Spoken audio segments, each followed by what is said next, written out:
ساعت 12 ماست و 1 شما. بله. الان ساعت 1 هستش به وقت ایسترن تایم و ما میتونیم میتینگ وبینار رو شروع بکنیم.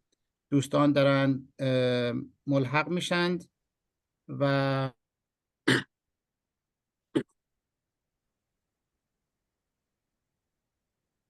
که میتونن ملحق باشن سر ساعت بتونن ملحق باشن و بعد شما اگه لطف کنین دکتر شکوه‌امیری رو معرفی بفرمایید و بعد ایشون صحبتشون رو شروع کنن.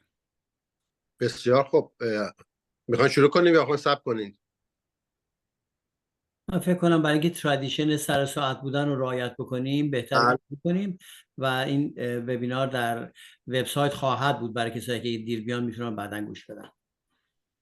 بسیار خوب. با درود بر تمام عزیزانی که امروز در دومین وبینار ماهانه انجمن پاما در این جلسه حضور دارن. امروز خیلی خوشحال هستیم که دکتر شکوه امیری درباره تومورهای کبد برای ما صحبت میکنن. دکتر شکوه امیری استاد جراحی در دانشگاه لوئیزیانای در شریفپورت امریکا هستن. ایشون مسئول پیوند کبد در این بیمارستان هستن و سالها در این زمینه تجربه دارن. دکتر امیری مدرک پزشکی خودشون رو از دانشگاه شیراز در ایران دریافت کردن و سپس به دانمارک رفتن و دوره جراحی رو در دانشگاه کوپنهاگ در دانمارک طی کردن، سپس به امریکا مهاجرت کردن و پس از طی دوره‌هایی در دانشگاه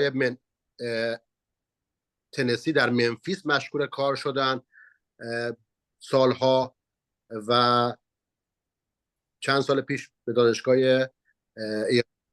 لوئیزیانا مهاجرت کردن. ایشون در زمینه پیوند اعضا و جراحی‌های کبد، مجاری صفراوی و پانکراس تجربه بسیاری دارن و بسیار در این زمینه ابتکارهای بسیار جراحی بسیاری انجام دادن و مقالات متعددی رو نوشتن و امروز خیلی خوشحال هستیم که در خدمت ایشون هستیم درباره تومورهای کبد برای ما صحبت کنن. تومورهای کبدی متاسفانه در شاید میشه گفت در این چند دهه گذشته به دلایل مختلفی که الان ایشون خدمتتون عرض میکنن خیلی شیوع زیاد شده و یکی از شایع‌ترین علت مرگ و میرگ‌ها به علت سرطان ها الان تومورهای کبدی و مجاری صفراوی هست.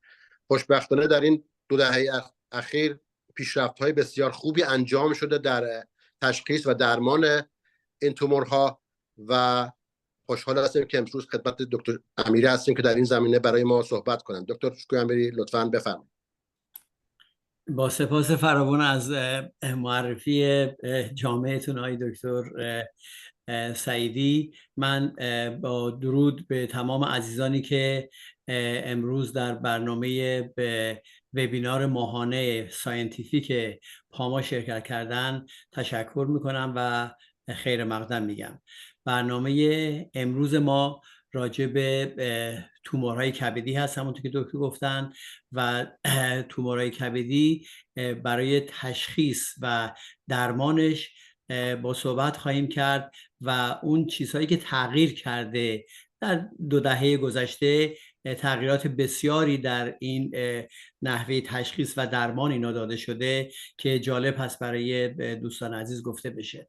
ما وقتی که یک بیماری با تشخیص یک توده‌ای در کبد پیش ما میاد، ما اولین کاری که باید بکنیم، یعنی وظیفه پزشک، این هستش که ببینه که این تومورها حالت سیست دارن یا سالید هستن. اگر سیست باشن توی یک قسمت خاصی میرن و به اصطلاح امکان درمانشون فرق میکنه با اونایی که سالید هستن.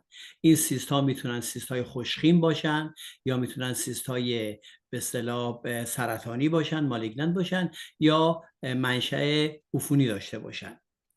اگر این سیست ها به اصطلاح سیست های خوشخیم میتونن بازم سیمپل باشن یا اینکه پلیسیستیک باشن که باز درمان اینا فرق خواهد که خواهیم گفت. بیمارانی که به صورت عفونی به اصطلاح زایعی در کبدشون به وجود میاد، در زمان گذشته درمانا فرق میکرد و این روزا خیلی راحت تر شده. بازم در چند لحظه آینده براتون خواهیم گفت بیماری که به اصطلاح عفونت داشته در کبدش، این روزا دیگه با آنتی بایوتیک و درینیج انجام میشه و معمولا جراحی خیلی خیلی نادر خواهد بود در این موارد. کیستای مثل آمیبی هم به همین طریق با آنتی بایوتیک و درمانای لازم انجام میشه. حالا ممکنه این بعضی از سیستا به صورت بدخیم باشن، مالیگننت باشن که باید تشخیص داده بشه و اونا به جراحی احتیاج دارن. وقتی که این لیور ماس به صورت سالید باشه، اینا هم باز میتونن به حالت خوشخیم داشته باشن یا بدخیم داشته باشن. اگه خوشخیم باشن، بعضیشون به عمل جراحی احتیاج دارن، بعضیشون ندارن که براتون توضیح خواهم داد. و اونایی که مالیگننت هستن، این بدخیم هستن، میتونن پرایمری باشن یا متاستاتیک باشن که در این مورد صحبت خواهیم کرد.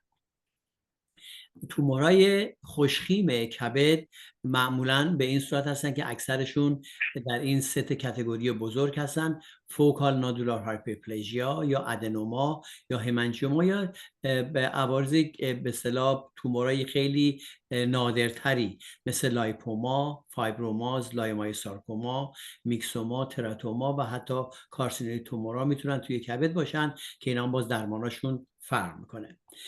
در مورد بناین یا خوشخیم کبدی، اونایی که نودولار ریجنراتیو هایپرپلژیا دارن، قسمت هایی از کبد به صورت ریجنراتیو رشد میکنن و معمولا ممکنه که اشتباه بشه اینا با بیمارانی که سیروز کبدی دارن و ممکنه که در داخل اونها سرطان باشه. بنابراین این باید مشخص بشه. چیزی که مهمه، این بیماران هیچ گونه فایبروسیس در کبدشون ندارن و فایبروسیس از چیزای مهمی است که در بیمارانی که سیروز دارن هستش. بنابراین با نبود فایبروسیس این برنامه مشخص میشه. یکی دیگه از چیزهایی که در کبد دیده میشه ادنوماها و فوکال نودولار هایپرپلژیا هستش که اینا معمولا در خانمای جوان معمولا به وجود میاد و معمولا ارتباط داره با اورال هایپو کانتراسپتیوا که داروهای ضد حاملگی، یا اینکه برای بعضی از خانم‌ها که عادت ماهانه‌شون نامنظمه استفاده میکنن و این ارتباط مستقیمی داره ادنوماها با اونا.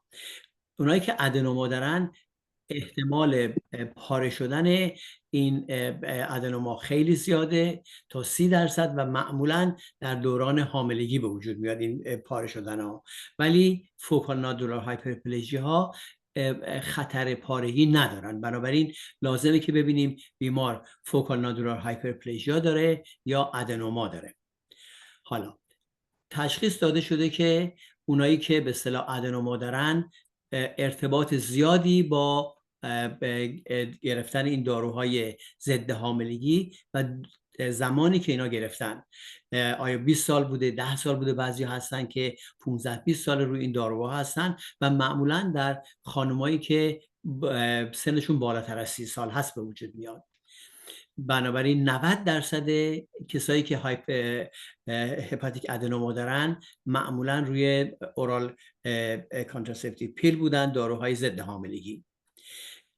اینسیدنس در بین افرادی که به اصطلاح اورال کانتراسپتیو پیل اوور د کانتر کانسپت پیل میگیرن، در عرض 2 سال حدود 3 تا 4 در 100,000. بنابراین تمام خانوما این بیماری رو نمیگیرن، ولی اونایی که میگیرن ارتباط زیادی داره با این داروها. خبر خوب اینه که اگر این داروها رو قطع کنن ممکنه که مسئله هپاتیک ادنوماشون بهتر بشه، کوچیک‌تر بشه و از بین حتی بره. بنابراین این یکی از خبرهای خوبی هستش که میتونه برای خانم‌هایی باشه که از این داروها استفاده میکنن.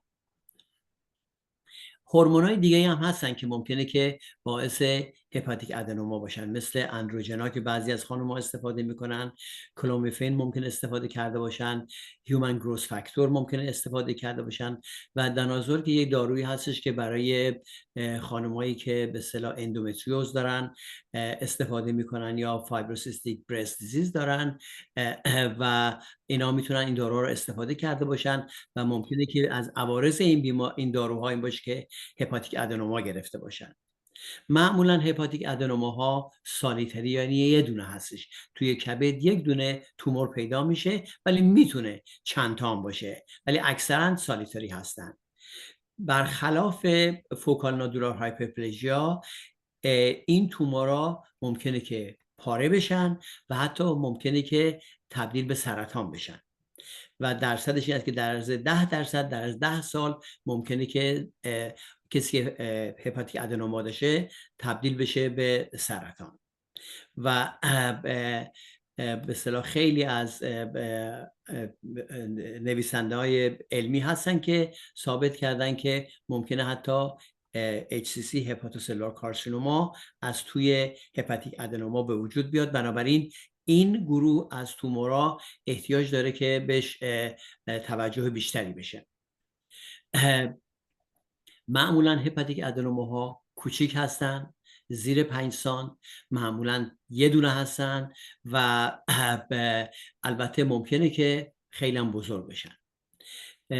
در به اصطلاح وقتی ما برمی‌داریم این ضایعه رو، پاتولوژیست‌ها خیلی قشنگ میتونن تشخیص بدن که هم کات سورفیسش مشخصه که چجوری سافت هست و یلو هستش و از نظر مایکروسکوپیک اینا فرق میکنن با بقیه تومورها. فقط یک سری ستونایی از هپاتوسایت ها هستن بدون اینکه هیچ گونه شباهتی به بافت کبدی داشته باشن. در فوکال نودولار هایپرپلژیا شما پورتال تراید رو میبینین، شما بایل داکت رو میبینین، ولی در اینا وجود نداره اصلا. بنابراین تشخیص فقط ممکنه که با اونایی که ویل دیفرنشیتد یا فایبرولاملار هپاتوسلولار کارسینوما دارن باشه که اونا هم پاتولوژیست‌ها انجامش میدن. این یک کت اسکن بیماری هستش که مثل ادنوما داشته و خونریزی کرده در داخل ادنوما و اینو ما عملش کردیم و میبینین که این قسمت از کبد کاملا هموراژیک هستش، یعنی خونریزی شدید درش انجام شده و رابچر شده بوده و مریض به صورت اورژانس عمل شد.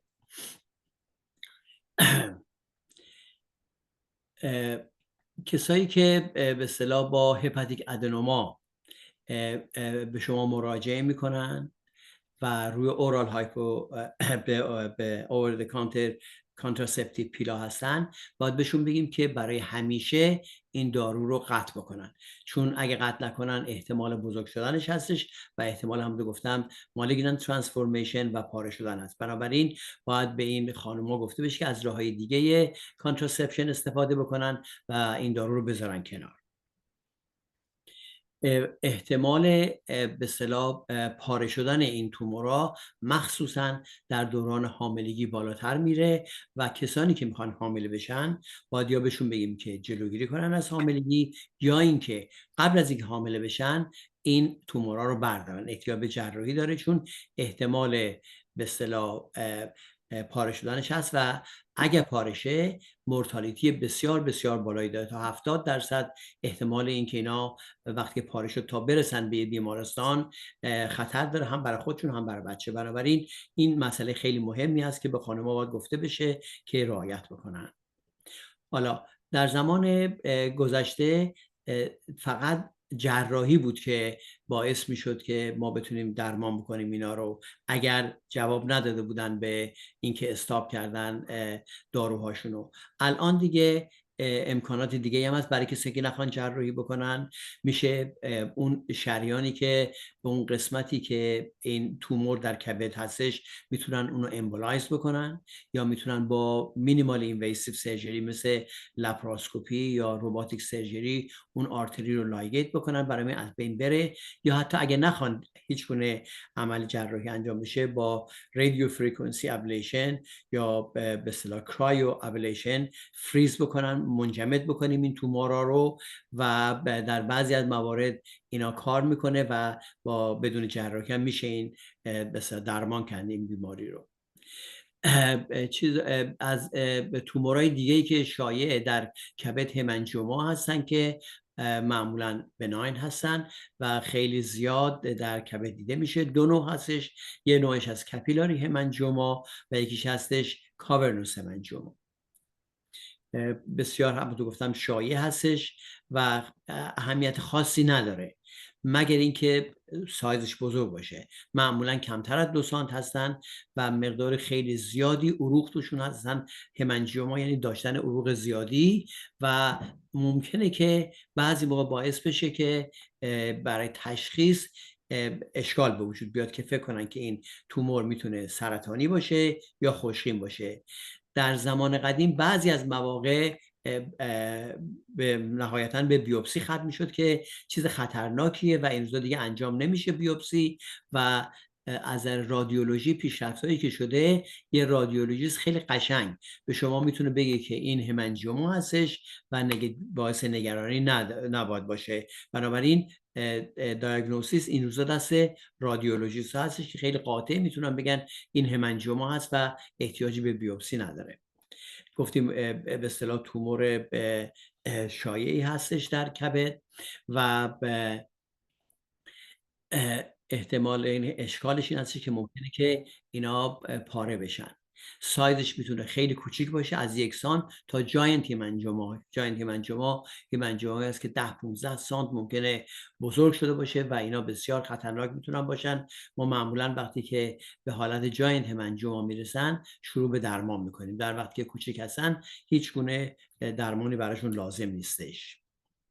و این اندازه این تومورها بستگی به سیمتومایی که بیمار داره. هرچی بزرگتر باشه سیمتوماش بیشتره. ممکنه که درد بسیار زیادی وجود داشته باشه برای بیمار، یا ممکنه که به اصطلاح یه مقدارش نکروز شده باشه و فایبراتیک باشه. و معمولا در 7% اتوپسیام وقتی که بیمار بدون به اصطلاح مسئله تومور لیوری فوت کرده باشه اتوپسی میکنن، 7% مردم از این همنجیوما دارن. بنابراین خیلی چیز مهمی نیست، ولی اگه بزرگ بشه باید درمان بشه.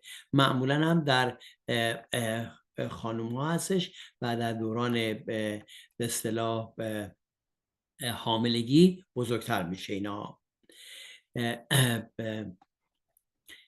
چجوری خودشو نشون میده؟ معمولا در خانم‌های جوان، معمولا در حدود 45 سالگی خودشو نشون میده و درد یکی از علائم بسیار مهمیه که وقتی رشد کرده ایجاد درد در قسمت بالای شکم انجام میده.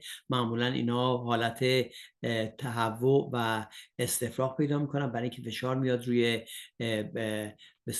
معدهشون و باعث میشه شکمشون بزرگ بشه و حتی بعضی مواقع ممکنه که روی مجرای صفرایی فشار بیاد و باعث یرقان بشه که باید ببینیم که علت یرقان چی هستش. و اگر بهش به اصطلاح رسیدگی نشه و خودش پاره بشه، 75% اینا مورتالیتی داره، یعنی بسیار عروق زیاده تو اینا تا برسونن به بیمارستان. 75% اینا از بین میرن. بنابراین این بیماران با اینکه خوشخیم هستش این نوع پرابلمشون باید حتما مورد توجه پزشکی قرار بگیرن. چه علائمی به اصطلاح چه درمانایی براش هستش؟ اونایی که علائمی دارن.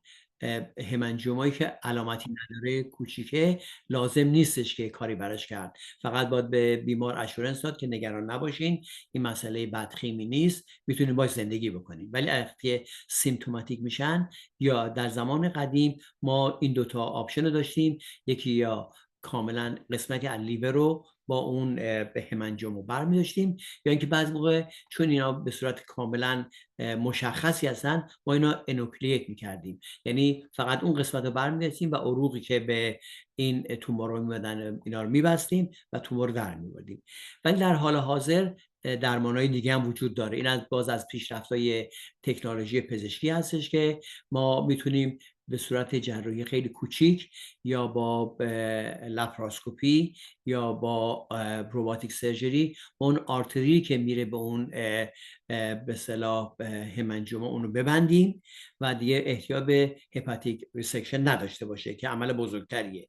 یا اینکه رادیولوژیستا میان هپاتیک آرتری رو قشنگ پیدا میکنن و امبولایزش میکنن.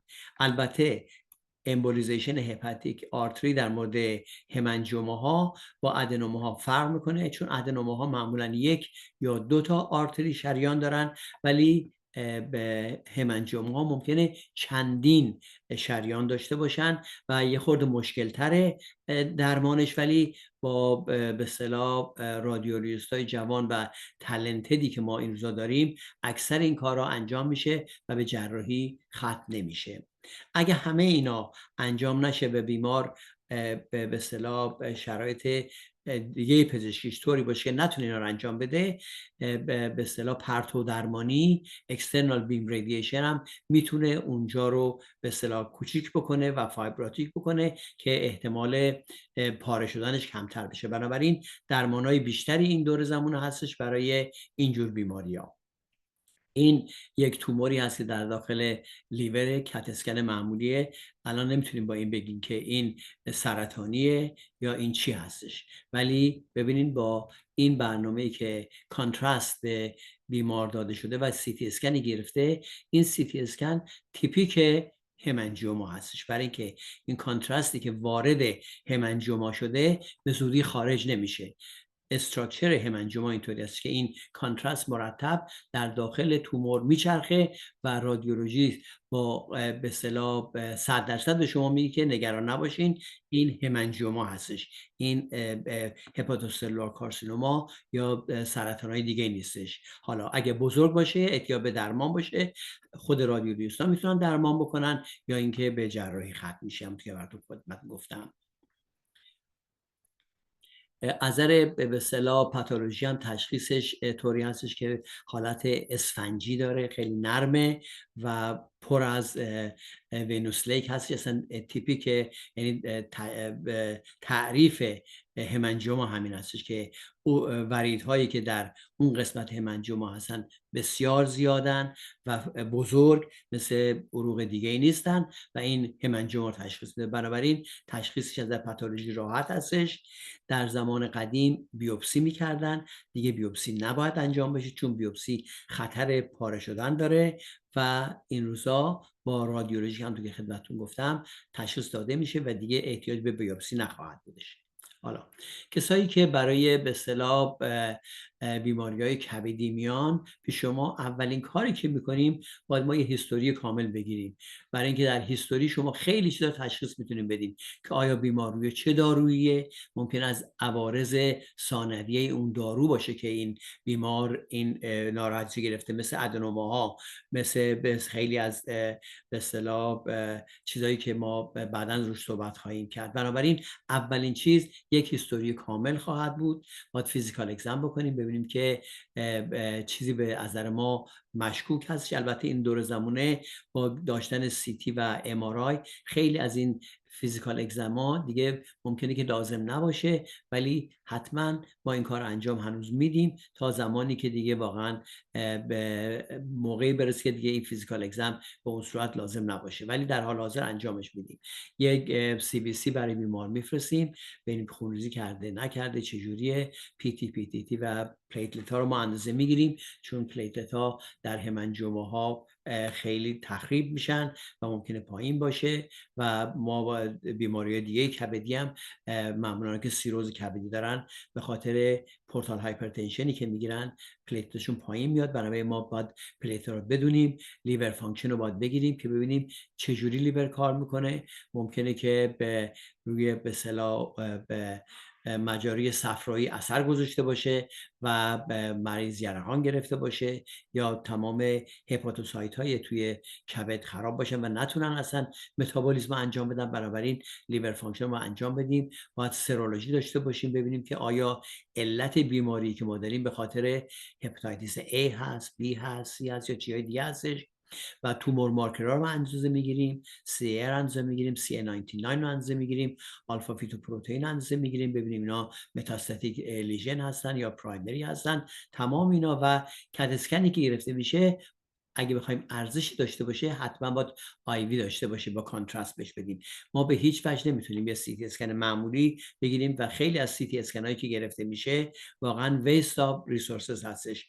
میاد بیمار توی ایمرجنسی روم یه سی تی میگیرن، هیچ گونه اطلاع کاملی به ما نمیده و ما معمولا وقتی که میان برای مراجعه میکنن به قسمت هپاتوپانکراتو بیلیاری برای درمان قاطع، ما اینا رو حتما لازمه که سی تی کاملی بگیریم. به اینا کانتراست داده میشه، با دادن کانتراستی که تشخیص داده میشه که واقعا چه نوع بیماری هستش، سرطانی، غیر سرطانی. تمام اینا رو خیلی دقیق با کت اسکن یا با MRI انجام میتونیم بدیم. آلتراساوند یکی از چیزهای بسیار مفید هستش که مس تو لیور رو نشون میده که آیا سیستیک هستن یا سالیت هستن، به طور خیلی قشنگ نشون میده و تومورا اکثر هایپر اکوئیک هستن، اینا نشون میده. MRI وقتی که میگیریم برای بیمار واسکولار آناتومی همنجوما رو قشنگ نشون میدن. عکسی بهتون نشون دادم، دیدین که چجوری نشون میده که چه اتفاقایی در داخل عروق میفته و اینا رو خیلی خوب MRI نشون میده. و تکنیتوم لیبل RBC به بیمار میدن، اگه همنجوما باشه در اونجا جمع میشه و اینا چیزایی است که کمک فراوانی از رادیولوژی برای ما انجام میده. میتونیم تکنیتوم سولفور کلوید اسکن بدیم که این فوکال نادولار هایپرپلیژیا رو تشخیص میده. برای میبینیم که تمام این تشخیصایی که ما داریم میدیم بسیار بسیار خوب شده و احتیاجی به بیوپسی دیگه این روزا وجود نداره، مگر اینکه واقعا تمام این ریسورسامون رو ما استفاده کرده باشیم. هنوز تشخیص نتونستیم بدیم، اونجا هستش که ممکنه که بیوپسی انجام بدیم. برای بیوپسی یکی از آخرین چیزهایی است که ما اینجا انجام میدیم. ما ERCP یا PTC انجام میدیم از پرکوتینیوس ترانسهپاتیک کولانژیوگرام که ببینیم که به اصطلاح سیستم بیلیاری سیستممون آیا اثر گذاشته روش یا نه. ممکنه که کولانژیوکارسینوما داشته باشن در داخل این بیلیاری سیستم باشه و ما اینو با PTC و ERCP انجام میدیم. و گرفتن بیوپسی بازم تکرار میکنم که اگر واقعا میبینیم که سیفه و تغییری در درمان ما میده بیوپسی بگیریم. اگه قرار ما فقط بیوپسی بگیریم به خاطر که بیوپسی گرفتیم و هیچ تغییری در درمان ما نده، بهتره که نگیریم، چون خطری که بیوپسی داره مخصوصا در مورد تومورهای بدخیم اینه که ممکنه که اسپرد بکنه تومور رو به داخل شکم. البته این روزا بازم تکنولوژی پیشرفت کرده، چندین لایه رو در پشت سر هم میذارن که وقتی نیدل رو میفرستن توی لیور کاور هست با چندین لایه که وقتی نیدل رو میکشن بیرون دیگه اون تومور در داخل شکم پخش نشه. ولی با تمام این هنوزم احتمال پخش تومور در داخل شکم هست و بهتره که ما تا اونجا که ممکنه بیوپسی نگیریم. چه به اصطلاح تومورایی لازمه که ما براشون سرجری انجام بدیم یا درمانی انجام بدیم اگه سیمتوماتیک باشن. اگه بیماری بیاد که فقط رفته به خاطر فقط مثلا سنگ کلیه یا آپاندیسایتیس به ایمرجنسی روم و اسکنی گرفتن دنی لیژنی توی کبد هست، ممکنه که اینا لازم به هیچی نداشته باشن و اینا باید ما تشخیص بدیم که بیمار خیالش راحت باشه که اشکال نداره. ولی اگر سیمتوم داشته باشن و خیلی بزرگ باشه تومور، ممکنه که ما بتونیم اینجا براشون کاری بکنیم. یا احتمال خونریزی یا خونریزی کردن یا احتمال خونریزی رو دارن، اینا رو ما دیگه معطل نمی‌کنیم و براشون جراحی انجام میدیم. یا بازم اینجا رادیولوژی بسیار رول مهمی رو بازی میکنه. ما اینا رو میفرستیم برای بخش اینترونشنال رادیولوژی، اونجا یک انجیوگرام کامل انجام میدن و میبینن که کجا داره خونریزی میکنه و میرن اونجا رو امبولایز میکنن. بنابراین رادیولوژی اینجا بسیار بسیار رول مهمی رو بازی میکنه و مراکزی که مراکز ریفرال هپاتوپانکراتو بیلیاری سرجری هستن حتما یک اینترونشنال رادیولوژی دیپارتمنت قوی دارن. یا اینکه اگر ما فکر کنیم که ممکنه که سرطانی بشه، مثل هپاتیک ادنوماها وقتی که بزرگتر از 5 سانت باشه دیامترشون، اینجا دیگه ما صبر نمی‌کنیم، ما به بیمار میگیم حتما باید شما عمل بکنید، برای اینکه ممکنه که آردی شما سرطان توی اون مسئول داشته باشین یا به زودی سرطان خواهید گرفت. بنابراین اگه همچین ریسکی وجود داشته باشه، ما به اینا پیشنهاد میکنیم که عمل جراحی انجام بدن. یا اینکه ما نتونیم با تمام چیزایی که ما داریم، با تشخیصات رادیولوژی و این چیزایی که داریم، نتونیم تشخیص بدیم که این سرطان نیست. اینجا هستش که دیگه مجبوریم بریم اتاق عمل و یا یک اکسیژنال بیوپسی بزرگی برداریم یا تمام تومور رو برداریم که بزرگترین بیوپسی هست و بفرستیم برای بخش پاتولوژی و برامون بگن که این چی هستش. این نگاه کنین، یک سیست بسیار بسیار بزرگیه.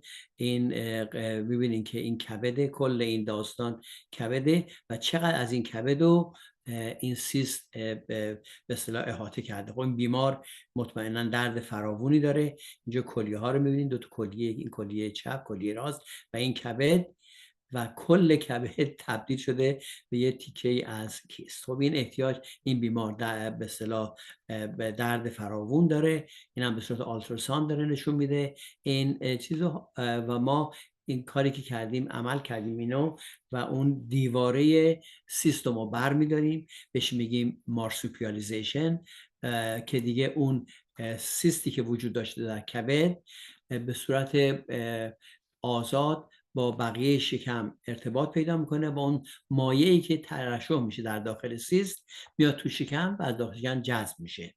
قبلا سیست کاملا به اصطلاح محدود بود و این مایع تو اون جمع میشد و بزرگ میشد و باعث درد بیمار میشد، ولی الان ما که این دیوار بزرگ رو برداشتیم دیگه بازه و هیچ عارضه‌ای برای بیمار ایجاد نخواهد کرد. البته پاتولوژیست‌ها اینو نگاه میکنن و به ما میگن که آثار سرطان درش نیست. اگه آثار سرطان درش نباشه، این درمان همینجا تموم میشه، ولی اگه آثار سرطان باشه، ما مجبوریم بریم که اون قسمتی از کبد که این درش بوده اونو برداریم. این یک اسکن دیگه از یه بیمار دیگه هستش که پولیسیستیک لیور دیزیز و پولیسیستیک کدنی دیزیز داره. هم کلیه هاش هم کبدش به صورت مادرزادی این سیستا رو داره. دیگه اینجا نمیتونیم عمل قبلی رو انجام بدیم، بریم مارسوپیالیزه بکنیم. ببینید شاید هزاران سیست در کبد هستش و نمیشه اینا رو باز کرد. بنابراین اگر این بیمار عارضه خیلی زیادی نداشته باشه، چون کبدش کار میکنه، اون بافتایی که بین این کیستا هستش هنوز کار میکنه و به اصطلاح از نظر کبدی اشکال خاصی ندارن، ولی از نظر کیفیت زندگی و دردی که دارن بسیار بسیار زیاده و بعضی مواقع ما اینو کاملا کبد رو بر میداریم و میدونیم وقتی کبد برداشته میشه کاملا فقط یه درمان داره و اونم پیوند کبد هستش که ما در اون موقع وقتی اینو برمی‌داریم پیوند کبد میزنیم و بعضی از بیمارانی هم که پولیسیستیک کدنی دیزیز دارن، اگر کلیهشون خراب بشه نهایتاً به پیوند کلیه هم احتیاج خواهند داشت. بنابراین هم درمان جراحی برای اینا وجود داره، ولی اگه کوچولو باشن مسئله مهمی نیستش. این یکی دیگه از بیماری‌های کبدی هستش که الان ما توی اسکن داریم می‌بینیم، ولی این یک به اصطلاح اینفکشس سیست هستش و درمان در حال حاضر یه مثل قدیم نیست که ما مجبور بودیم اینو باز کنیم و برداریم. الان دیگه آنتی بایوتیک میدن، آنتی بایوتیکای بسیار قوی. البته باید بدونیم که چه نوع باکتری هستش و سنسیتیویتی چی هستش. بر حسب سنسیتیویتی که داره ما به اینا آنتی بایوتیک میدیم و بعدم اینا رو میتونیم به صورت پرکوتینوسی درین بکنیم. الان یه پیکتیل کاتتر هستش که در داخل این به اصطلاح محوطه یا محفظه اینفکشن سیست هستش و این میمونه اونجا تا زمانی که کاملا این از بین بره، بعد این درین رو میکشیم بیرون. بنابراین هیچ کاری به لیور نکردیم، آنتی بایوتیک گرفته و به این طریق درمان شده. این از تغییرات فاحشی هستش که در علم پزشکی به خاطر تکنولوژی که ادوانس شده انجام میشه. این یک تومور دیگه است، یک لایومایوما هستش که در پشت کبد و روی ورید اصلی بدن اینفریور وینا کیوا هستش که این درش آوردیم و خوشبختانه خوشخیم بودش، ولی هم فشار به کیوا می آورد. وقتی فشار به کیوا بیاد احتمال ترومبوسیس به توی عروق خواهد بود و فشارش باعث درد میشه و ریترن عروق به خون به قلب و اثر روش میذاره. بنابراین برداشته شدین. حالا تومورایی که ما در کبد داریم انواع اقسامش رو باید ببینیم چجوری هستش و اینا رو باید ما اوالیویت بکنیم، نوعش ببینیم چه نوعی هستش، چه ریسک فاکتورهایی داره، چه به اصطلاح به ساین و سیمتومایی دارن و بعد راجع به آناتومی لیور بدونیم، ببینیم که این تومور در کجای لیور قرار داره و تکنیک های جدیدی که در مثل درمان تومورای کبدی هست رو باید ریویو بکنیم. معمولا ما این کار رو در مالتی دیسیپلینری تیم تومور بوردا انجام میدیم که در اون به میتینگا که ما معمولا هفته یه بار داریم اینا رو، به هپاتولوژیست های ما هستن، رادیولوژیست های ما هستن، گاستروانترولوژیست های ما هستن، رادیوتراپیست ها و آنکولوژیست ها و جراح همه هستن و تمام این بیماران اونجا معرفی میشن و مشخص میشه که آیا این بیمار به چه نوع درمانی احتیاج داره. بعضی از بیماران دیگه واقعا هیچ کارشون نمیشه کرد و فقط اینا میرن برای کیموتراپی یا رادیوتراپی و بعضی هم هستن که برای به اصطلاح کوچیک کردن توموراشون به یک درمانای خاصی که خواهم گفت براتون انجام میدیم و بعدا اینا رو جراحی میکنیم، یا بعضی از اول میتونیم بلافاصله جراحی کنیم و این مشخص بشه در این میتینگا و به بیمار میگیم و بیمار رو کاملا باشون صحبت میکنیم و بهشون میگیم که چه به اصطلاح انتخابایی دارن، میتونن این آپشن رو انتخاب کنن و بیمار کاملا آگاه هستش در مورد کاری که براش میخوایم انجام بدیم. این خیلی مهمه که بیمار بدونه. بیمار ممکنه که بگه مثلا دلم نمیخواد هیچ کاری بکنم، اونم یک انتخابه و همیشه ما به اصطلاح افکار بیمار احترام میذاریم و میریم جلو. از نظر انستزی هم تکنیک های انستزی خیلی تغییر کرده نسبت به قدیم و بسیار راحت تر شده و به این دلیل هستش که جواب هایی که ما میگیریم از درمان این ناراحتی ها نسبت به قدیم خیلی بهتر شده. فقط این نیست که جراح ها بهتر شدن، جراح ها بهتر عمل میکنن، اصلا اینطوری نیستش. جراح های بسیار خوب هم در قدیم داشتیم که همه استادای ما بودن، همه خوب بودن. الان ما دیگه میدونیم که یک سری تومورها چجوری، قبلا اینا نداشتیم، رادیولوژی اینقدر ادوانس نبود و انستزی اینقدر ادوانس نبود، ممکن بود مریض تو اتاق عمل بمیره. الان دیگه اینا تقریبا از بین رفته و به این به اصطلاح کردیتش به تمام گروه میره، فقط به جراحا نمیادش. حالا نوع جراحی هایی که ما انجام میتونیم بدیم روی کبد بستگی به جایی که تومور توی کبد گرفته، میتونه فقط یه قسمت کوچیک از کبد رو برداریم، بهش میگیم نان اناتومیک وج ریسکشن، که دور و بر تومور یه مقدار کمی از بافت کبد رو برمیداریم، به شرطی که مارجینایی که ما برمیداریم تومور توش نباشه. اینو پاتولوژیستا تو اتاق عمل که ما هستیم میان برامون فروزن سکشن میکنن و میبینن که اون دور تا دور توموری که ما از توی کبد باید کاملا بدون تومور باشه، بهش میگن که نگاتیو مارجین.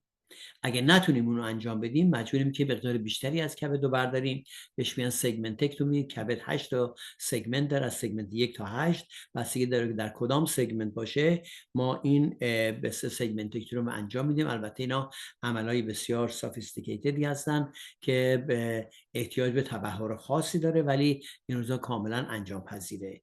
یا اینکه تومور خیلی بزرگه، مجبوریم یه قسمت بزرگی از کبد رو برداریم. کبد 2 تا لوب داره، لوب راست و لوب چپ. لوب راست اگر تومور طوری باشه که عروق و وقتی که میخوایم ما ببندیم کبد رو برداریم، اگر تمام قسمت راست رو شامل بشه ما نمیتونیم قسمت از کبد رو بذاریم و تومور رو برداریم. مجبور هستیم که اون تومور رو با اون قسمت از کبد که درش هست برداریم. حالا ممکن طرف چپ باشه یا ممکن طرف راست باشه. بعضی موقع حتی از طرف چپ یا راست هم بزرگتره، از چپ اومده یه مقدار به طرف راست، از راست رفته به طرف چپ. نمیتونیم فقط رایت لوبکتومی بکنیم یا لفت لوبکتومی کنیم. اینجا هستش بهش میگن ترای سگمنتکتومی که اصطلاح اشتباهی، غلطیه. این در حقیقت بیش از 4 سگمنت برداشته میشه، بنابراین میشه پنتا سگمنتکتومی یا هکتا سگمنتکتومی، بیشتر از 3. ولی این مرسوم شده به نام ترای سگمنتکتومی یا اکستندد لوبکتومی که ما نه تنها اون قسمت راست رو برمیداریم، یه قسمت چپ هم برمیداریم. اگر در چپه هم چپ رو برمیداریم، یه قسمت از راست هم برمیداریم. البته موربیدیتی این ترای سگمنتکتومی به مراتب بیشتره و ما قبل از اینکه این عمل انجام بدیم باید مطمئن باشیم اون قسمتی که میمونه تو کبد، بهش میگن فانکشنال ریزرو لیور سگمنت، اون قسمت باید ما حتما قبلا بیوپسی بکنیم و ببینیم که اون قسمت سالمه که میتونه رشد بکنه. چون یکی از حسنایی که کبد داره اینه که ریجنریت کنه یا رشد میکنه بعد از اینکه ما برداشتیم. منتها در دوران عمل که خود زمان عمل باشه و تا 20-30 روز یا تا 3 ماه بعد از عمل، این بیمار دوران سختی رو خواهد گذاشت تا بتونه ریجنریت بکنه، تا بتونه کارهای متابولیسم بدن رو انجام بده. بنابراین عمل بسیار بسیار بزرگی هست و مشکله و بیمار کاملا باید در جریان باشه که ما داریم چیکار براش میکنیم، چون چیز ساده‌ای نخواهد بود. ولی اگر بیمار به اصطلاح خوب جواب بده و از نظر ظرفیت قسمت مونده لیور بتونه خوب رشد بکنه، بیمار از سرطان راحت میشه و میتونه عمر داشته باشه. این روزا تکنیک هایی که در مورد جراحی استفاده میشه، ما میتونیم چیزهای دیگر اضافه کنیم. الان لپاراسکوپیک یا روباتیک در مورد ریسکشن لیور سیست دیگه خیلی کم از نظر جراحی باز انجام میشه.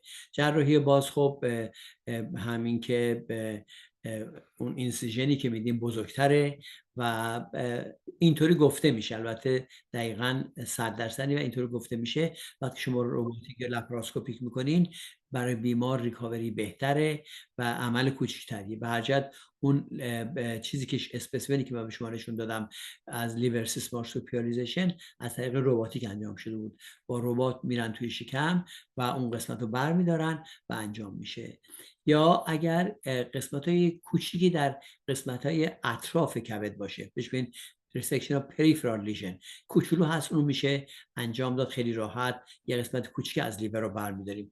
یا اگر در جاهای بسیار بسیار مشکل و وسط کبد باشه که لازم باشه که بیش از یه لوب برداریم یا مجبور میشیم از 2 طرف برداریم، این ممکنه خیلی خطرناک باشه که بتونه بیمار به زندگیش ادامه بده. چیزی به نام کرایو و رادیو فرکانسی ابلیشن، رادیولوژیست‌ها میرن اون تو و اونجا رو میسوزونن یا اینکه فریز میکنن. البته کرایو ابلیشن یا رادیو فرکانسی ابلیشن ممکنه که کاملا از بین نبره این تومورا رو، ولی جلوی رشدشو میگیره و کوچکشون میکنه. علتی هم که میگم که کاملا ممکنه از بین نبره، البته تکنولوژی داره در جهتی میره که روز به روز قوی‌تر میشه و ممکنه روز این کارو بکنه. ولی در حال حاضر ما اون بیمارانمون که داشتن این تومورا رو ما براشون RFA کردیم، رادیو فرکانسی ابلیشن، وقتی ترانسپلنت میکنیم برمیداریم کبدو، هنوز پاتولوژیستای ما توی اون سامپلی که ما برداشتیم، کبدی که برداشتیم، نگاه میکنن تومور سل های زنده هستن هنوز. بنابراین این نشون میده که اینا 100% موثر نیستن و ولی به طور موقتی خوب هستن، جلوی رشد تومور رو میگیرن و اگر واقعا لازم باشه نهایتاً به پیوند یا ریسکشن ختم میشه. آناتومی لیور رو حتما کسایی که در جراحی لیور میخوان کار کنن باید قشنگ بدونن که از نظر به اصطلاح عروقی که به کبد میره، میدونیم که در کبد 2 تا به اصطلاح عروقی داره که وارد کبد میشه، یکی پورتال سیستم هستش، یکی آرتریال سیستم هستش. تمام اندام عروق دارن، یه عروق وارد میشه، یک ورید خارج میشه. مثلا کلیه یه رینال آرتری داره، یه رینال وین داره، ولی کبد 2 تا عروق داره، یکی هپاتیک آرتری، یکی هم پورتال وین و چندین وین داره خارج میشه. دونستن این آناتومی بسیار مهمه. کوینات که یه پاتولوژیست بود و با دکتر آنری بیسموت که جراح هپاتوبیلیاری بسیار مشهور و فادر لیور سرجری هستش، این برنامه درست کردن و از اون به بعد تمام جراحان با این سیستم میرن پیش. تمام آناتومی لیور رو از نظر سیرکولیشن کاملا قشنگ میشناسن که چجوری کجا کدوم رگ میره، هپاتیک آرتری رایت، لفت، انتریور، پوستریور، لفت، همینطور پورتال وین. تمام اینا رو ما بدونیم که وقتی میخوایم عمل بکنیم بدونیم چه رگی رو ببندیم، چه رگی رو دست نزنیم که بتونیم اون کاری که میخوایم انجام بدیم انجام بشه. بنابراین دونستن این آناتومی لیور بسیار بسیار مهمه برای کسایی که میخوان وارد جراحی هپاتوپانکراتوبیلیاری بشن.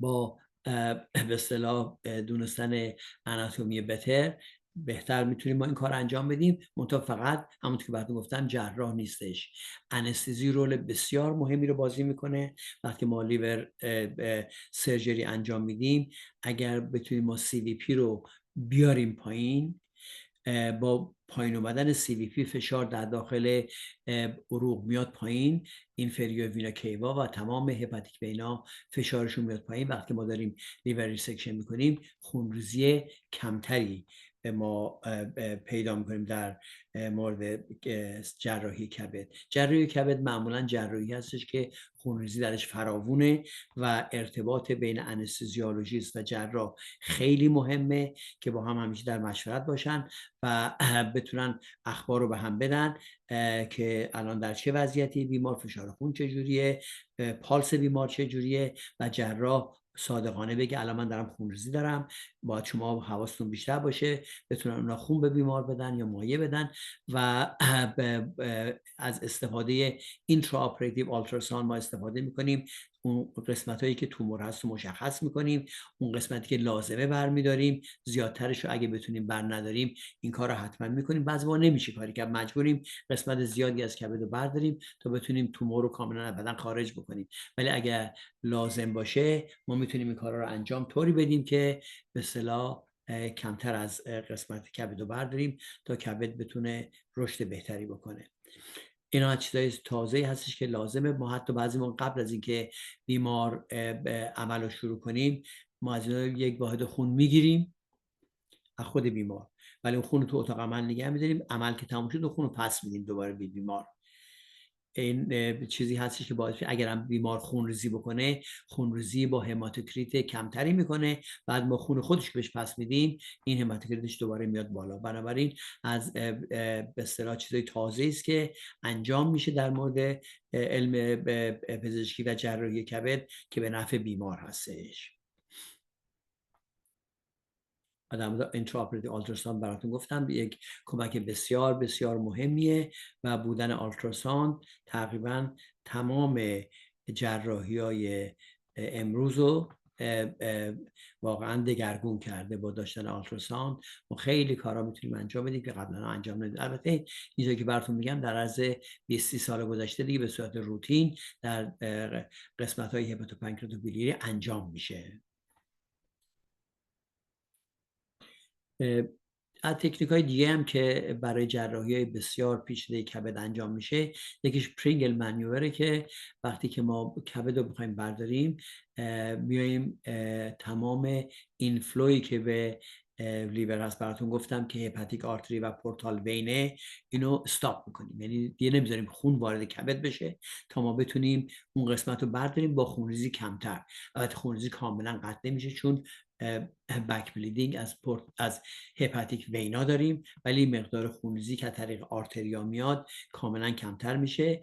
البته این پرینگل منیور نمیتونه طولانی باشه، ماکسیموم 40-45 دقیقه ما میتونیم اینو قطع بکنیم و این بهترین کار اینه که هی استاپ کنیم و باز میکنیم، دوباره استاپ کنیم، خون رفتن به کبد رو دوباره میبندیم تا ما بتونیم عملمون رو سریع انجام بدیم و اون عروقی که در قسمت ریسکشن مارجین هستش اگه دارن خونریزی میکنن اونا رو ریپر بکنیم. بنابراین چیز بسیار بسیار کامپلیکیتی هستش. یا اینکه در بعضی موقع توتال واسکولار آیسولیشن، یعنی چی؟ یعنی نه تنها عروقی که به کبد میان، حتی عروقی از کبد هم خارج میشن و هپاتیک وینا کیوا رو ما تمامو کلم میکنیم و تومور رو برمیداریم بدون هیچ خونریزی، بعد ریپر میکنیم اون عروقی که هستن که دارن خونریزی میکنن، بعد دوباره سیرکولیشن رو انجام میدیم. البته اینا کیس های بسیار بسیار سخت و استثنایی هستن که همه جا انجام نمیشه و معمولا در کیس هایی که تومورهای بسیار بسیار ادوانس دارن انجام میدیم. در مورد به اصطلاح بریدن کبد بازم تکنیک های خاصی هستش که ما میتونیم از این تکنولوژی باز ادوانس استفاده کنیم، کوسا رو استفاده میکنیم، هارمونیک اسکالپل استفاده میکنیم، از لیزر، یا اینکه سیستم قدیمی که همون فینگر و کلم فرکچر بود که ما تیکه تیکه کبد رو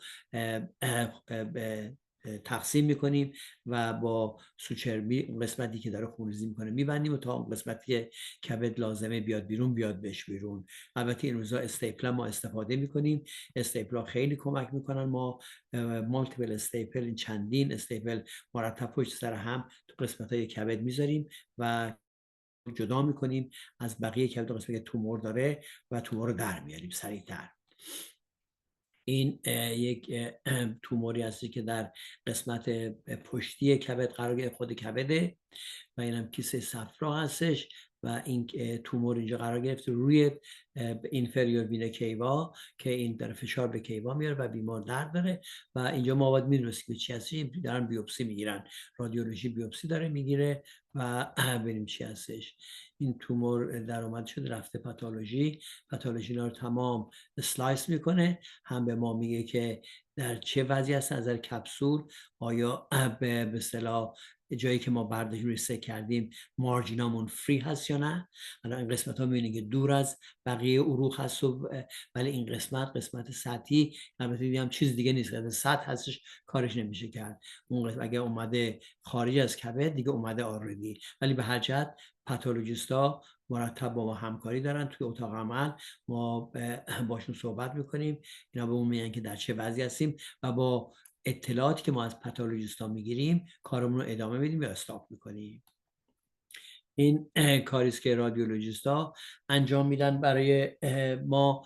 این قشنگ میان توی عروق، هپاتیک آرتری، بعد به رایت و لفت، اون جایی که به این روزا نه تنها سلکتیو حتی سوپر سلکتیو انجیوگرام میکنن، میرن دقیقاً به اون محلی که تومور داره خونریزی میکنه و اونجا رو نگاه میکنن با ادوانسمنت که تو تکنولوژی اومده، اون کاتترهای مخصوص که دارن از طریق مثل کشاله ران یا از روی گردن میرن توی این عروق و پیدا میکنن محل خونریزی رو و مثلا اینجا پیدا شده که این محل داره خونریزی میکنه، تزریق کردن دارن میبینن، میان اینجا رو چیکار میکنن برای ما کلاتش میکنن و دیگه اونجا خونریزی قطع میشه. این توموری هستش که به اصطلاح درمانش کردن با چیزی به نام تیس که ترانس آرتریال کیمو امبولیزیشن هستش. بیمارانی که سرطان دارن قشنگ از داخل عروق میرن، رگو پیدا میکنن و هم رگو به اصطلاح میبندن با کویلایی دارن و قبل از اون تمام کیموتراپی که لازمه میدن. این ترانس آرتریال کیمو امبولیزیشن با بقیه کیموتراپی فرقش اینه که وقتی شما کیموتراپی کلی به بیمار میدین در تمام بدن اون دارو پخش میشه، مقدار زیادتری دارو احتیاج دارین که بتونین از بین ببرین. در این مورد فقط سلکتیولی میاد دورور تومور و تومور از بین میبره، بنابراین مقدار کمتری کیموتراپی در بدن وارد میشه که میدونیم تمام کیموتراپی ها بالاخره عوارضی دارن. این و فقط باعث میشه که تومور رو از بین میبره. همونطور که براتون گفتم داشتن یک CVP پایین در مورد وقتی عمل جراحی کبد میکنیم بسیار بسیار مهمه. سر بیمار رو میاریم پایین که اگر خونریزی کرد یه جایی پاره شد از عروق، این به اصطلاح ایر امبولای نکنه، چون وقتی یه رگی پاره بشه با نگاتیو پرشری که پرشر منفی که در قفسه سینه هست ممکنه هوا رو بکشه به طرف قلب و ایر امبولای بده که بسیار خطرناکه، حتی از خونریزی خطرناکتره و بیمار ممکن در اتاق عمل بمیره. بعد باعث سعی میکنن، این کار انستزیولوژیست ها هستش و سعی میکنن که در طول پروسیجری که ما داریم انجام میدیم به اندازه کافی به اصطلاح از نظر مایعات بیمار رو تنظیم بکنن و یک تکنیک هست به نام هیمودایلیشن تکنیک. بعد گفتم خون ما میگیریم قبل از شروع عمل، بعد عمل که تموم شد خون رو پس میدیم به بیمار، همون خون خودش که بهترین خون هست برای بیمار، و سعی میکنن که کدنی آوتپوت خوب باشه، هارت خوب باشه، مانیتور میکنن با TE. تمام اینا این روزا در اتاق عمل انجام میشه که ما به اصطلاح نتایج بهتری داریم. بنابراین همون که قبلا هم خدمتتون عرض کردم، این تنها کانتریبیوشن جراحا نیستش، کانتریبیوشن مالتی دیسیپلینری تیم هستش که باعث شده که این اعمال راحت‌تر و سیفتر انجام میشه. حالا بیایم سر خواستم سوال کنم اگه کسی سوالی داره در این مورد، چون به صورت من مختصر گفتم اینو، اگه خواستی بعداً میتونیم وبینارهای دیگه‌ای بذاریم به طور کاملتر بریم. اگه سوالی تا حالا هست بفرمین، اگه نه من ادامه بدم برای بقیه تومورامون، برای پرایمری مالیگننت تومورامون. دکتر امیری چون وقت کم هست اگه اجازه بدین سوالا رو بذارید برای آخر جلسه. بسیار عالی. الان ساعت 12:55 است. متقابل تا 1:30 اینو انجام بدیم. چند نیم ساعت دیگه داریم. پس من میرم جلو و اگه سوالی بود بعداً جواب میدیم. بعد میریم سر مالیگننت، یعنی تومورای بدخیم کبد که اینا میتونه هپاتوسلولار باشه یا میتونه اپیتلیال باشه یا مزنکایمال باشه. نوع اینا دیگه فرق میکنه.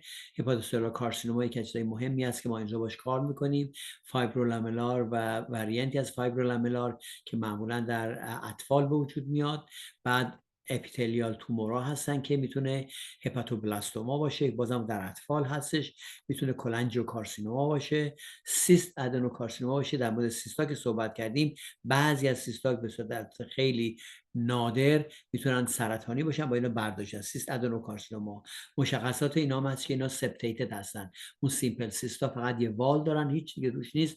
این سیستا ممکنه که سپتای مختلف داشته باشن، یا خیلی خیلی ریر اسکواموس سل کارسینوما هستن، یا میتونن انجیوسارکوما باشن، مزنکایمال باشن. اینا تمام هم میتونه انجام باشه. هپاتوبلاستوما گفتیم توموری هستن مال امبریونیک فیتال هپاتوسایت هستن، معمولا در بچهای زیر 3 سال به وجود میاد و لانگ ترم سروایوال داریم با 50% و ریکارنسی هم زیاد البته، و نهایتا اگر ریسکشن ها کافی نبود به ترانسپلانتیشن ختم میشه که اگه مقدار زیادی از کبد گرفته بشه، چون معمولا تومورای بزرگی میشن و اگه نتونیم برداریم مجبوریم برشون ترانسپلانت بکنیم. بالداک کنسرها مثل کلنجیوکارسینوما بین 5 تا 20% کنسرهای پرایمری لیور هستن. به صورت 3-2 بین میل فیمیل وجود داره و معمولا اینا با آلسراتیو کولایتیس یا پرایمری اسکلروزینگ کولانجایتیس ارتباط دارن. کسایی که پرایمری اسکلروزینگ کولانجایتیس دارن، خطری که وجود داره اینه که اینا ممکنه کلنجیوکارسینوما بگیرن و برای به اصطلاح کسایی که لیور ترانسپلانت میکنن خیلی مسئله مهمه، چون معمولا لیور فانکشنشون خیلی بد نیست و اینا ملد اسکور بالایی نمیگیرن و میمونن توی همون لیست تا اینا خدای نکرده دفعه اینا ممکنه که سرطان بگیرن که دیگه دیر هستش. بنابراین اینا این امکانو دارن و به اصطلاح گروه‌های پیوند دنبال راهی هستن که بتونن به اینا کمک بکنن، به این بیمارا کمک کنن که ترانسپلانت زودتر بگیرن قبل از اینکه کلنجیوکارسینوما بگیرن. به سروایوال کسایی که کلنجیوکارسینوما دارن متاسفانه پایین هستش، بیش از 2 سال نیستش و خیلی کم، بین 15 تا 20% میتونن تا 5 سال هم زندگی بکنن بعد از لیور ریسکشن.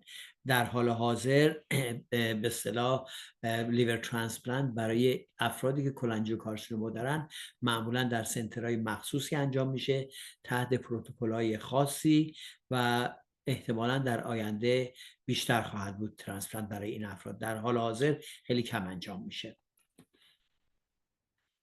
هپاتیک سیست ادنوکارسینوما همون چیزی بود گفتیم، این از باید اینو با بناین سیست ادنوما تشخیص داده بشه، چون هپاتیک سیست ادنوکارسینوما خطرناکه و باید برداشته بشه. اسکواموس سل کارسینوما معمولا متاستاتیک هستن، پرایمری خیلی کمه توی کبد که اسکواموس، چون این اسکواموس سل اونجا نیستن، معمولا متاستاتیک هستن و با ریسکشن کیور میشن. انجیوسارکوما هستن که اینا به اصطلاح سارکوماهای لیور هستن، معمولا در گذشته بیشتر بوده کسایی که به وینیل کلوراید یا توروترست اکسپوز شده بودن در گذشته در فاکتوریا و این چیزا، اینا توروترست داشتن تو کبدشون مشخصه و اینا ممکنه که انجیوسارکوما بگیرن که خیلی هم چیز خطرناکیه. معمولا اگر آلبومین اینا پایین باشه، سنشون بالا باشه، پورتال وین اگر اینوالو شده باشه با این تومورا و های آلفا فیتوپروتئین داشته باشن، یا چایلد سی کلاسیفیکیشن. چایلد سی میدونی که کلاسیفیکیشنی هست که برای فانکشن لیور داده میشه. اونایی که به اصطلاح تقریبا لیور فانکشنشون خوب هست چایلد A هستن، متوسط چایلد B هستن، چایلد C خیلی دیگه حال بیمار بده، یعنی دیگه واقعا کار کبد مختل شده و نمیتونه کاری بکنه و اینا ریسک فاکتورهایی هستن برای کلا لیور ریسکشن ها. 5 year سروایوالشون خیلی پایین است، اپراتیو مورتالیتی 1% و ترانسپلانتیشن و ریسکشن تقریبا جوابای یک جوری دارن و معمولا برای کسانی که سیروسیس دارن بهتر هستش، برای اینکه وقتی شما برای کسی که سیروسیس داره و کنسر داره ترانسپلانت میکنین، شما سورس پرابلم رو برداشتین. کبد خودش محل به اصطلاح ایجاد سرطان هستش به خاطر سیروسیس داره و ایریتیشن هایی که تو کبد هست. وقتی برمیدارین کبد سالم میذاریم، این دیگه این سورس تقریبا از بین رفته. مثلا این روزا که ما اگر از نظر وایرال پرابلم داشته باشیم، معمولا آنتی وایرال تریتمنت داریم که میتونه خیلی از اینا رو درمان بکنه. در مورد هپاتیتیس ها میدونیم که هپاتیتیس سی مخصوصا در سال 1990 به این ور اینسیدنس زیاد شد به خاطر بلاد ترانسفیوژن هایی که قبلا گرفتن یا اینکریز توی تزریق داروهای مخدر به صورت تمیز نه. معمولا اینا از سرنگ‌های آلوده استفاده می‌کردن و به مقدار زیادی به خون‌های آلوده وجود داشت که بیماران گرفتن و اینا تبدیل شد به هپاتوسلولار کارسینوما و وقتی که ما شروع کردیم بهتر اینا رو تشخیص بدیم، تونستیم کمکی به اینا بکنیم و درمان جراحیشون هم همونطور گفتم بهتر و بهتر شد. ولی کسایی که به اصطلاح هپاتوسلولار کارسینوما پیدا میکنن، اگر هنوز یه مقدار تقریبا خوبی از فانکشن لیورشون باشه، میشه ریسکشن کرد، ولی اگه بد باشه حتما اینا به ترانسپلانت میرسن و باید حتما ما سعی کنیم که اون سایز تومور رو کوچیک بکنیم و بتونیم اینا رو ترانسپلانت بکنیم. هپاتوسلولار کارسینوما اکثرا در 80 تا 90% چون اینا توی سیروتیک لیور وجود دارن. هپاتوسلولار کارسینوما در نان سیروتیک لیور هم دیده میشه ولی خیلی اینسیدنسش پایینه. میبینین 80 تا 90% کسایی هستن که سیروسیس دارن و این به خاطر اینی که به اصطلاح ریجنریشن توی دی ان ای دمیج میده و باعث میشه که اینا تبدیل به حالتهای سرطانی بشن. سیروسیس یکی از دلایلشه و در جاهایی که مثل اندمیک هست، مثل آفریقا، مثل آسیا یا آلاسکا، علت اینی که اینا به تاکسین های مخصوصی روبرو میشن و براتون توضیح میدیم و هرچند سن بالاتر میره اینسیدنس اینا بیشتر میشه. در حدود 90 تا 95% پرایمری لیور تومورا هستن اینا. این مالیگننت تومورا این ادالت این بسیار اینسیدنسش هستش و 22مین موست کامن کانسر در کل کانسرهای بدن هستش. بیشتر در میل ها هست. علتش اینه که بیشتر از به سرنگ‌های آلوده در گذشته استفاده می‌کردن و هپاتایتیس می‌گرفتن. الان تغییر کرده و بیشتر به اصطلاح از نش یا نان الکلیک استیاتوهپاتایتیس و اوبسیتی به اصطلاح الان علت هپاتوسلولار کارسینوما ها به وجود میاد، ولی معمولا یک پری اگزیستینگ لیور دیزیز وجود داره که بعدها تبدیل به هپاتوسلولار کارسینوما میشه. خیلی از اینا آدم خودش میتونه پریونت بکنه، ولی اونایی که نمیشه دیگه کارش نمیشه کرد. ریسک فاکتورها رو براتون اینجا میگیم که این ریسک فاکتورها هستش: هپاتیتیس B و که در آسیا و در آفریقا زیاده، هپاتیتیس C در غرب زیاده، هپاتیک ادنوما اونایی که به اصطلاح درمان نمیشن، گفتیم براتون قبلا هم که 10% در 10 سال احتمال مالیگننت ترانسفورمیشن دارن اگه بیش از 5 سال باشن.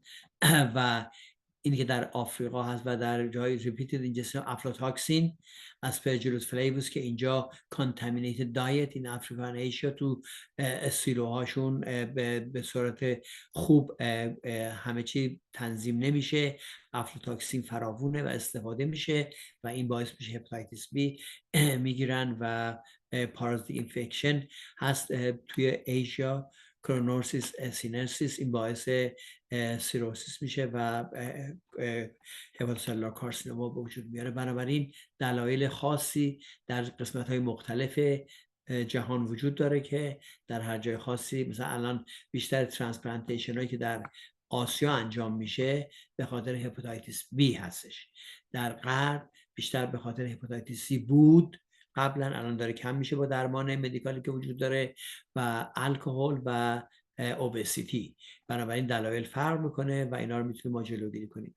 ریسک فاکتورهایی که وجود داره: گروه خونی B یکی از ریسک فاکتورها از آمادگی بیشتر داره برای این جور بیماری‌ها، ویلسون دیزیز، تایروسینمیا، گایلوکون استوریج دیزیز، اینا هم بیماری‌ها است که آدم باش به دنیا میاد.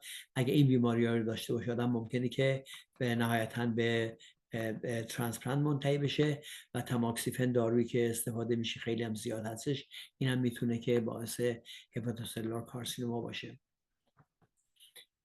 ریسک فاکتورها هم که گفتیم مایکوتاکسینا میتونن باشن، پلانت آلکالویدا، اورال کانتراسپتیو، این چیزیست که واقعا روش خیلی باید فکر بکنیم. دکترایی که بیمارا رو میبینن با گرفتن هیستوری رایت اوی میتونن اینو تشخیص بدن و اندروژن ها این روزها خیلی استفاده میشه به خاطر اینکه بادی ایمیج رو تغییر بدن، اتلتیک نشون بدن و اینا میتونه نهایتاً بسیار بسیار خطرناک باشه و جون بیمار در خطر باشه. ما وظیفه ما پزشکا این هستش که بیمارامون رو آگاه بکنیم در مورد الکل، در مورد اسموکینگ، در مورد این داروها باید بگیم. وینیل کلوتراتراس که این از جنایت‌های اینداستری بوده که تقریباً دیگه برداشته شده، الان دیگه نیست به اون صورت، ولی خیلی از بیمارا حتی جونشون رو از دست دادن، مقدار مختصری هم پیوند شدن. پورفیریم که و هیموکروماتوز آلفا 1 آنتی تریپسین دفیشنسی، این هم از چیزیست که ما باش به دنیا میاییم، کارش نمیشه کرد و ما فقط مجبوریم که اینا رو فالو بکنیم و نهایتاً به ترانسپلانت میرسن. سیگارت اسموکینگ از چیزیست که ما میتونیم جلوشو بگیریم. ریسک فاکتوری هستش که با آگاهی که ما به بیماران میدیم و با آموزشی که در سطح اجتماع داده میشه، امید هست که یه روزی اینا مسئله حل بشه.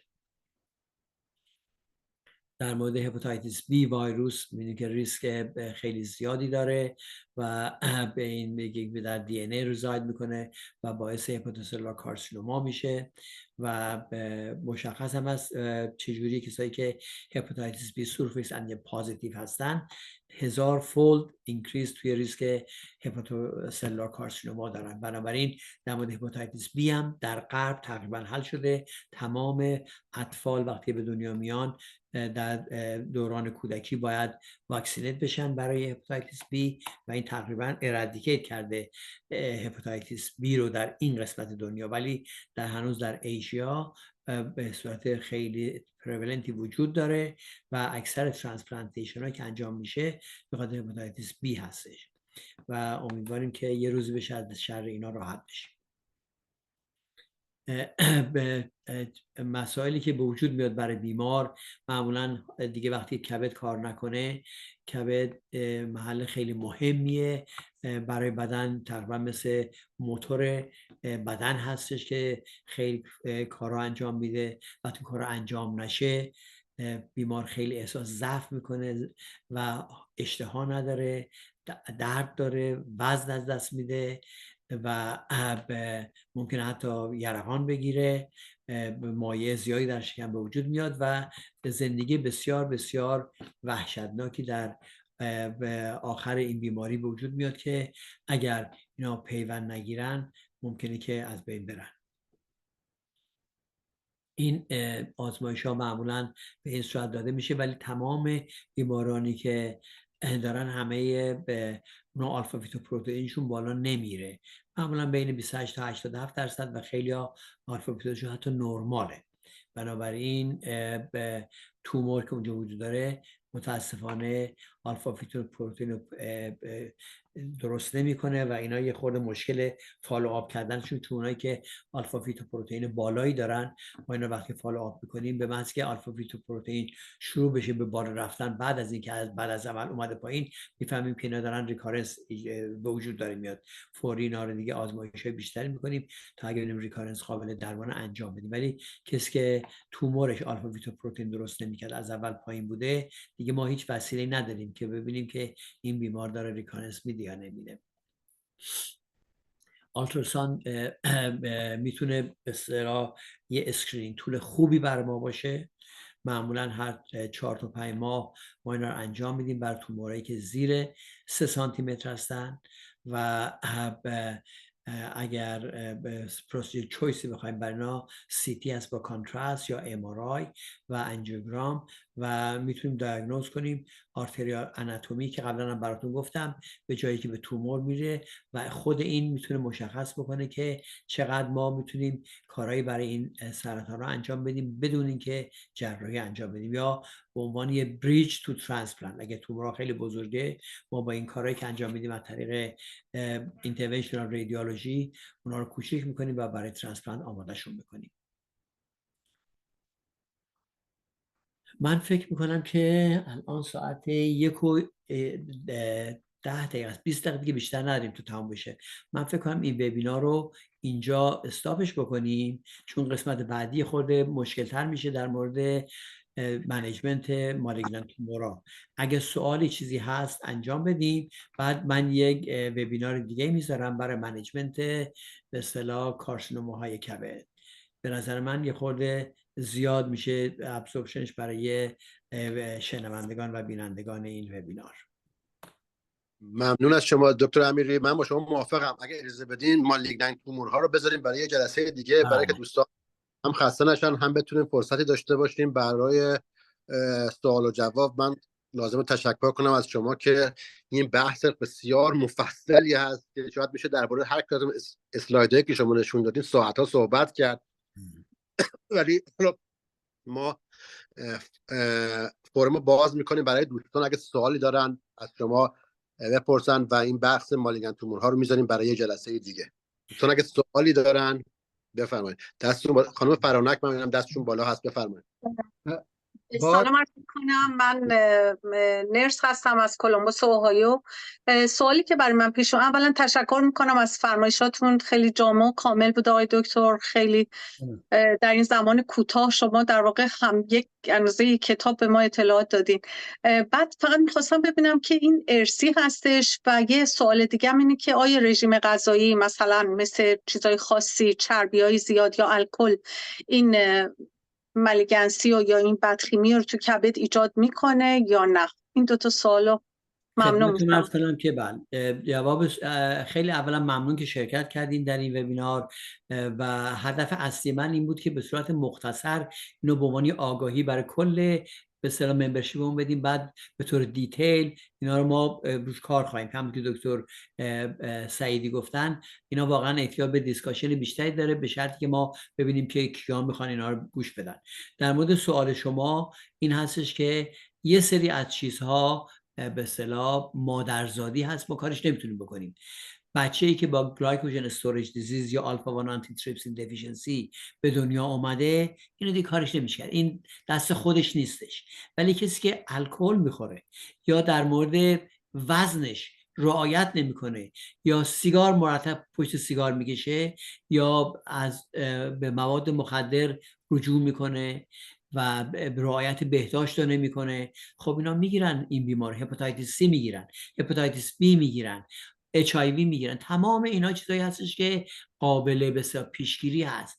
یا در مورد مواد غذایی اگه ما رعایت نکنیم، البته یکی از لذت‌های زندگی خوردنه، ولی خب اگه فقط بخوریم و فعالیت نداشته باشیم و به صورت غیر عادی غذاها رو بخوریم، این باعث چی میشه؟ باعث چاقی بیش از حد میشه و چاقی بیش از حد نهایتا رو کبد اثر میذاره. اینا به اصطلاح نان الکلیک استیات و هپاتیتیس میدن و اینا میتونن سرطانزا باشن. بله، بنابراین وقتی که ما بیماران رو داریم میبینیم، یکی از کارهای وظیفه ما این است که اینا رو ما ادوکییت بکنیم، بهشون یاد بدیم که چجوری با اینکه امکان خوردن فراوون دارن، لذت بردن فراوون از زندگی دارن، ولی باید یک حدی برای هر چیزی وجود داشته باشه.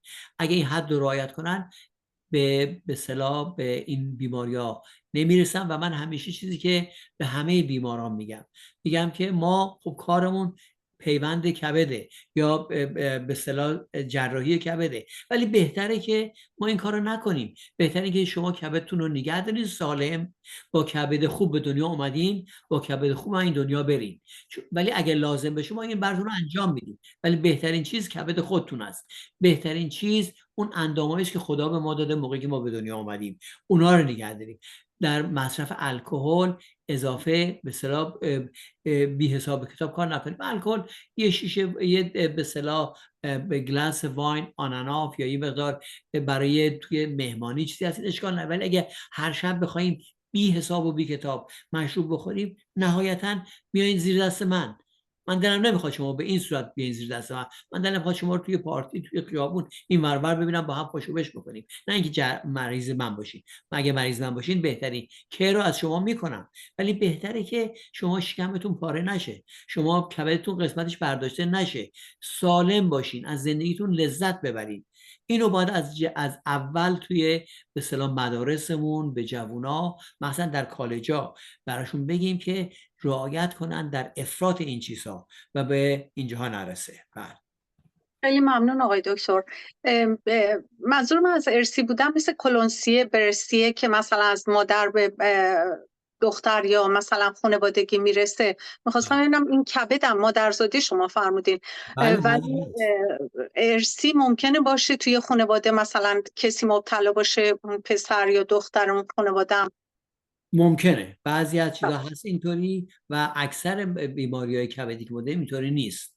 اون به اصطلاح چیزایی که به وجود میاد در به اصطلاح جوانی ممکن یا در کودکی ممکنه ارثی باشه، ولی همه اینا خیلی مقدار کمتری از بیماری‌های کبدی هستش که به اون صورته. اکثرا اکوایر هست، یعنی ما اینا رو به دست میاریم، ولی اونایی که به دنیا باش میاییم اونا قسمتی هستش که بوده. ولی ارثی بودن از اون نظر واقعا من نمیتونم براتون بگم که کسی که گلایکوژن استوریج دیزیز داره حتما تو خانوادهش بوده. ممنون آقای دکتر، خیلی متشکرم. ممنون از فرمایشات. با تشکر از دکتر شکوه‌امیری برای توضیحات بسیار خوب در مورد بیماری‌های کبد. نفر بعدی که سوال داشتن فکر می‌کنم که خانم نسیم کبلان یا کابلان هستن. اگر ایشون هستن سوالتون رو بفرمایید.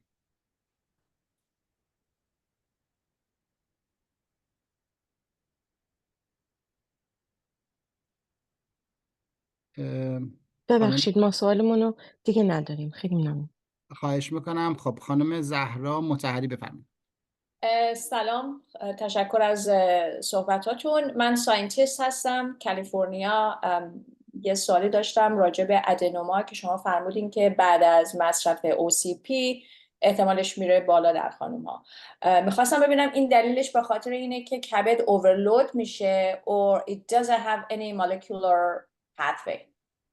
خیلی ممنون از شرکت شما و خیلی خوشحالم که یه ساینتیستی هم توی گروه ما هست. واقعا ولکام میگم به شما. خدمتتون عرض کنم که دلیل ژنتیک به اصطلاح توی سلولار لول رو براتون نمیتونم بگم که آیا واقعا این دلیل داره، ولی 90% خانمایی که به اصطلاح اورال کانتراسپتیو به اصطلاح اوور د کانتر رو میگیرن، اینا به ادنوما اگه دارن با هم ارتباط دارن، ولی همه خانم‌ها نمیگیرن. اگه خاطرتون باشه گفتم بین 3 تا 4 در 100,000 هستن میگیرن. خیلی از خانم‌ها میگیرن این داروها رو ولی ادنوما نمیگیرن، ولی اونایی که ادنوما میگیرن 90% چون به اصطلاح این داروها رو استفاده میکنن.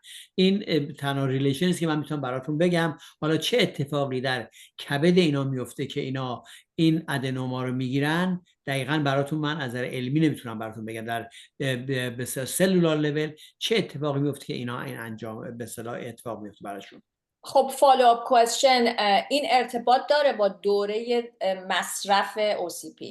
بله بالای معمولاً هر 10 سال کسی 1 سال گرفته باشه یا 2 سال گرفته باشه خیلی بعیده. معمولاً طولانی مدت و معمولا در حدود سن بالاتر از 30 تا 40 سال اینا خودشون نشون میدن. اکثر بیمارای ما که اینو دارن سن بالاتری دارن. خانمایی هستن که در دوران به اصطلاح بارداری و اکتیو سکشوال لایف هستن و این داروها رو استفاده میکنن و براشون این حالت به وجود میاد. معمولا از دوران خیلی سن پایین استفاده کردن معمولا. متشکرم، مرسی. خواهش می‌کنم. سوال بسیار جالبی بود و میتونه یک موضوع جالبی باشه برای یک کنفرانسی. حالا چه خود شما و یا اگر دیگری در ریسرچ هستن که راجع به مسئله میتونن تحقیق کنن، موضوع بسیار جالب بود. خیلی متشکرم خانم دکتر. خواهش می‌کنیم که از شما توی انوال میتینگمون یک پرزنتیشن در این مورد داشته باشیم. میتونم. من خودم روی پیدیاتریک برین تومرز کار میکنم. در اونم خیلی خوشحال میشیم. ما تمام کارهای ساینتیفیک رو انکارج میکنیم و امیدوارم که در کمتر 1 سال ما انیوال میتینگ داشته باشیم و امیدوارم هم در ایالت شما باشه. اونجا در انشاءالله. برای ما که خیلی خوبه. آماده کنید خودتون رو برای آینده. حتما. مرسی. سوال بعدی رو من اسم نمیبینم، به نام آیفون است، دستشون بالا است. بفرمایید. الان شما میوت هستین، آن میوت کنین خودتون رو و سوال بفرمایید. بله، منم خیلی تشکر میکنم بابت این لکچر خوب. من میخواستم فقط این یه منشن کوچیک کنم در مورد این ریلیشن هپاتیک ادنوما و اورال کانترسپتیو. به خاطر استروژنی که در اورال کانترسپتیو هست افکت میکنه لیور رو، که باعث میشه که هپاتیک ادنوما بگیرن. بسیار سپاسگزار از به اصطلاح علم شما در این مورد. شما کجا تشریف دارین؟ من در شریفورد. اوه، شریفورد هستین؟ بله. بله. اوه، ایشون خانوم من هستن. من دور خانوم دکتر افسانه به شکوه‌امیری. من از دور عکس دیدم، باید عینک می‌زدم. چون خانوم من هستن، فامیلی پرکتیشنر هستن. خیلی ممنون از راهنماییتون. خواهش میکنم. مرسی. سوال دیگه ای اگر هست، خانم دکتر افسانه شما میتونید دستتون رو علامتش رو بردارین که من. مرسی. اگر دوستان دیگری سوال دارن بفرمایید.